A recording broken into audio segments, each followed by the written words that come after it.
విజయవాడలో బుడమేరు కాస్త తగ్గుముఖం పట్టినప్పటికీ పదుల సంఖ్యలో వార్డులు గ్రామాలు జల దిగ్బంధంలోనే ఉన్నాయి. మళ్లీ వర్షాలు కురుస్తాయన్న వాతావరణ శాఖ హెచ్చరికలు బాధిత ప్రజల్లో ఆందోళన కలిగిస్తోంది. ఎమ్మెల్యే బోండా ఉమా ట్రాక్టర్పై వెళ్లి వరద బాధితులకు భోజన ప్యాకెట్లు పంపిణీ చేశారు. దీనికి సంబంధించి మరింత సమాచారాన్ని విజయవాడ అజిత్ సింగ్ నగర్ సెంటర్ నుంచి ఆ ముంపు ప్రాంతం నుంచి మా సీనియర్ కరెస్పాండెంట్ శ్రీరామూర్తి అందిస్తారు. విజయవాడ ప్రజల్ని ఇంకా బుడమేరు వరద బాధిస్తూనే ఉంది. ఇక్కడ 4వ రోజు కూడా ముంపు కొనసాగుతున్న పరిస్థితి ఉంది. ఇప్పటికే 5 అడుగుల నీటి మట్టం వరకు లాగినప్పటికీ కూడా ఇంకా అనేక గ్రామాలు, అనేక వార్డులు, అనేక వీధులు కూడా ఇక్కడ ముంపులోనే ఉన్నాయి. అనేక ప్రాంతాల నుంచి ముంపులో ఉన్న ప్రజల్ని ఇంకా ఎస్డీఆర్ఎఫ్, ఎన్డీఆర్ఎఫ్ బృందాలు సురక్షిత ప్రాంతాలకి బోట్లో తరలిస్తున్న పరిస్థితి మనం ఇంకా చూస్తున్నాం. ఇంకా 5-6 అడుగుల నీటి మట్టం నుంచి దాదాపుగా చాలా వీధులు ఇక్కడ నిండి ఉన్న పరిస్థితి కనిపిస్తుంది. ఇక్కడ మనం చూసినట్లయితే సింగ్ నగర్ ఈ ప్రాంతం అంతా కూడా అనేక వీధులు ఇంకా ముంపులోనే కొనసాగుతున్నాయి. ఈ వరద 4 రోజులుగా పడుతున్న ఈ బాధలతోటి ఏం మాట్లాడాలో కూడా తెలియని పరిస్థితి బాధితులకు ఉంది. ఇక్కడ ఇంకా అంటే నిన్న మొన్న కూడా ఈ లోపలికి వెళ్ళి సహాయక చర్యలు చేయడానికి కూడా ఇబ్బందికరమైన పరిస్థితి ఉంది. అయితే రాత్రి నుంచి కూడా ఒక 5 అడుగుల నీటి మట్టం తగ్గింది ఇక్కడ. దీంతో దాదాపు మనం ఈ షట్టర్ చూస్తుంటే తెలుస్తుంది ఇంతకుముందు ఉన్న నీటి మట్టం ఎంత ఉందో, ప్రస్తుతం ఎంత ఉందో. ప్రస్తుతం అయితే ఇలా చూసినట్లయితే ఇక అనేక కార్లు అసలు మనుషులు రావడానికి కూడా అవకాశం లేని పరిస్థితి ఉంది. ఈ వాహనం కూడా స్టార్ట్ అవ్వని పరిస్థితి. ఇప్పుడు మునిగిపోయిన వాహనాన్ని పక్కకి తెచ్చుకుంటున్న పరిస్థితి ఇక్కడ కనిపిస్తుంది. చెప్పండి, ఎన్ని రోజులు బట్టి మీరు వరదలో? ఆదివారం నుంచి ఇలాగే ఉన్నాము. వాటర్ తాట నీళ్ళన్నీ వస్తున్నాయి, పాల బయటలు బాగానే ఉన్నాయి, అన్నీ ఉన్నాయి. కాకపోతే వాడుకోవడానికి వాటి నీళ్లు కొద్దిగా ఇబ్బంది, జనాలు అటు ఇటు తిరుగుతున్నారు. అది ఈ బండి బాగు చేపించుకొని తీసుకెళ్తున్నాం. చెప్పండి సార్, ఎట్లా ఉంది వరద పరిస్థితి? వెరీ వెరీ టఫ్ అండి. 50 years బ్యాక్ అన్న ఎప్పుడు అంటున్నా కానీ ఇప్పుడు మీ 10 years బ్యాక్ వెళ్ళిపోయాం. అది సంపాదించి తెచ్చుకోవాలంటే మాత్రం ఎంత కష్టపడాలి, ఏం చేయాలి అర్థం కాలేదు. ఈచ్ వన్ ఎవరి వన్ మాత్రం కనీసం 10 లక్షలు లాస్ అయిపోతారండి. అంటే ఈ బిజినెస్ చేసే వాళ్ళు అవనండి, ఎవరైనా సరే ఎవరికైనా మినిమం టీవీ కానీ, ఫ్రిడ్జ్ కానీ, వాటర్ ఏదైనా సరే లోపల ఫర్నిచర్ టోటలీ లాస్ అండి. ఎప్పుడైతే మాక్సిమం అంత మన ఎంతవరకు వచ్చిపోతుంది అంతేనా. అంటే గ్రౌండ్ లెవెల్ ఉన్న రాత్రికి ఇప్పటికి ఎంత తగ్గిందండి? ఇప్పుడు రాత్రికి కూడా సంపెట్టరు అండి. రోజుకి వచ్చేసి తగ్గుతుందండి. రోజుకి వచ్చి 15 అంగుళాలు తగ్గుతుంది. ఆదివారం నుంచి తగ్గల 1వ తారీఖు కూడా తగ్గ 1వ తారీఖు సాయంకాలం 6 గంటకి తగ్గుముఖం పట్టింది. వాళ్ళకి 2 రోజుల్లోకి బాగా తగ్గింది, 4 రోజులు తగ్గింది. ఈ సహాయక చర్యలు ఎలా ఉంటున్నాయండి? సహాయక చర్యలు అన్ని బాగానే, రోడ్డు మీద చక్కగా పాలు నీళ్లు అన్ని సూపర్గా ఇస్తున్నారు. కాకపోతే వాళ్ళ నుంచి ఇంటింటికి వచ్చి అందిస్తున్నారు. సామాన్లు కానీ, టిఫిన్ కానీ, పాలు కానీ, వాటర్ కానీ ఫుల్ ఉన్నాయి. కాకపోతే వాడుకోవడానికి మాత్రం నీళ్లు కొద్దిగా ఇబ్బందిగా ఉంది. ఇది ఇక్కడ ఉన్న ప్రజలు, బాధిత ప్రజలు చెప్తున్నది. ఇక్కడ ఇంకా చాలా ప్రాంతాల ఇళ్ల నుంచి బయటకు వస్తున్న పరిస్థితి ఉంది. ఇప్పుడు ఎట్లా ఉన్నారు మీరు? ఈ వరద పరిస్థితి నుంచి ఎలా ఎదుర్కొన్నారు?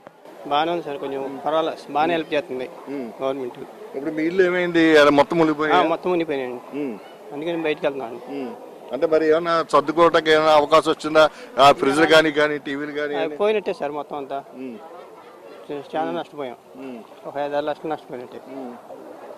Okay sir. అమ్మా, ఎట్లా ఉన్నారు మీరు? 4 రోజులు బట్టి వరదలో చూసారు కదా, గతంలో ఎప్పుడైనా ఇలాంటి పరిస్థితి చూసారా? చూడలేదయ్యా, ఇదే చూస్తాం. ఇక్కడ ఎప్పుడో ఒకసారి వచ్చినాయి కానీ మా లోపలికి రాలా నీళ్లు, ఇంటి ముందు వరకు వచ్చేసి పోనీకి.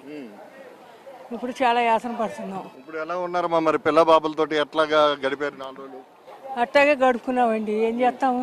ఇప్పుడు ఊరు వెళ్తున్నా, నేను షుగర్ బీపీ ఏదంది, మా చెల్లెలు గారి ఇంటికి వెళ్తున్నా, రంగనగూడు. మా మనవడు.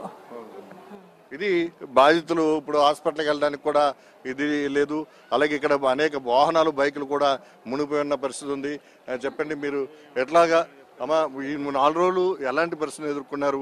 ఇలాంటి పరిస్థితి ఎప్పుడైనా చూసారా? ఈ బుడమేరు పొంగడం ఎప్పుడైనా? మేము వచ్చి 28 ఏళ్ళు అవుతుందండి, ఎప్పుడు ఇలాంటి పరిస్థితి చూడలేదు. అసలు చూస్తాం అనుకోలేదు. కనుక లోపలికి వస్తాయి నీళ్ళని ఎక్స్పెక్ట్ చేయకుండా అలా నించున్నాం. ప్రాణాలు దక్కితే చాలని చెప్పేసి కట్టుబట్టలతో పైకి వెళ్ళిపోయాం. కాకపోతే మా ఇల్లు సగం వరకు తడిచింది.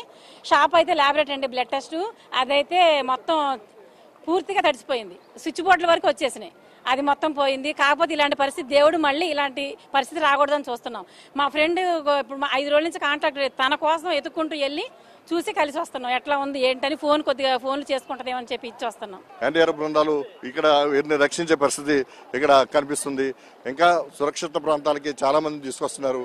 అయితే ఏదైతే అపార్ట్మెంట్లో కావచ్చు, భవనాల్లో కావచ్చు, షాపుల్లో కావచ్చు, ఇక్కడ బాధితులకు సంబంధించి లక్షలాది రూపాయల ఆస్తి నష్టం సంభవించింది. అది కోలుకోలేని దెబ్బని చెప్పేసి బాధితులు ఆవేదన వ్యక్తం చేస్తున్నారు. తమ పిల్ల పాపలతోటి ఉన్న ప్రాణాలు కాపాడుకున్నప్పటికీ కనీసం ఇంట్లో టీవీలు కానీ, ఫ్రిడ్జ్లు కానీ, విలువైన వస్తువులు ఎలాగా పోని, అలాగే షాపులలో అయితే షాపులు చాలా వరకు కూడా ఇక్కడ మునిగిపోయిన పరిస్థితి. దీంతో లక్షలాది రూపాయలు ప్రతి కుటుంబానికి నష్టం జరిగిందని చెప్పేసి కూడా ఇక్కడ ఆవేదన వ్యక్తం చేస్తున్న పరిస్థితి ఉంది. అయితే ఈ రోజు మళ్ళీ మరొక తుఫాను ఏర్పడడం, భారీ వర్షాలు కురుస్తాయని చెప్పడంతో మరింత ఆందోళన ఉంది. అయితే భారీ వర్షాలు కురిసినట్లయితే ఇప్పుడు జరిగిన దీనికి మరింత ఉపద్రవం తోడవుతుంది అన్న ఆందోళన కూడా ఒకవైపు ఉంది. ఏదైనా కానీ ఇక్కడ సహాయక చర్యలు అయితే సీఎం చంద్రబాబు నాయుడు దగ్గరుండి చాలా ముమ్మరంగా చేస్తున్నారు. ఇక్కడే అధికార యంత్రాంగం అంతా ఉంది. మొత్తం ప్రతి క్షణం కూడా పర్యవేక్షణ చేస్తున్నట్టుంది. ఇక్కడ నిన్న పొక్కలైన్ తోటి వెళ్ళి ఈ ప్రాంతంలో చంద్రబాబు నాయుడు ఇక్కడ బాధితులు పరామర్శించిన పరిస్థితి ఉంది. ఏదైనా కానీ ఈ విలయ తాండం అంటే జలప్రలయం కింద చెప్పాలి. ఎప్పుడు కూడా ఈ ప్రాంతంలో ఇంత వరద రాలేదు, మేము చూడలేదని చెప్తున్నారు. 2005 ప్రాంతంలో ఒకసారి వరద వచ్చినప్పటికి కూడా ఆ వాకిట్లో దాకా అంటే రోడ్ల మీద దాకా వచ్చి వెళ్ళిపోయింది తప్ప ఇలా ముంపుకు గురి కాలేదని చెప్పేసి కూడా ఆవేదన వ్యక్తం చేస్తున్న పరిస్థితి ఉంది. ఏదైతే బుడమేరు ఉందో, బుడమేరు ఆక్రమణకు గురవటం వల్ల ఆ ప్రవాహం సక్రమంగా వెళ్ళకపోవటం వల్ల ఇది ఖమ్మం నుంచి ప్రవాహం ఇది వచ్చి ఉండడం వల్ల ఇలా ఊర్ల మీద పడింది అని చెప్పేసి ఇక్కడ వరద బాధితులు ఆవేదన వ్యక్తం చేస్తున్న పరిస్థితి. కెమెరామెన్ రామకృష్ణతో శ్రీరామూర్తి, ప్రైమ్ న్యూస్, విజయవాడ సింగ్ నగర్ ప్రాంతం.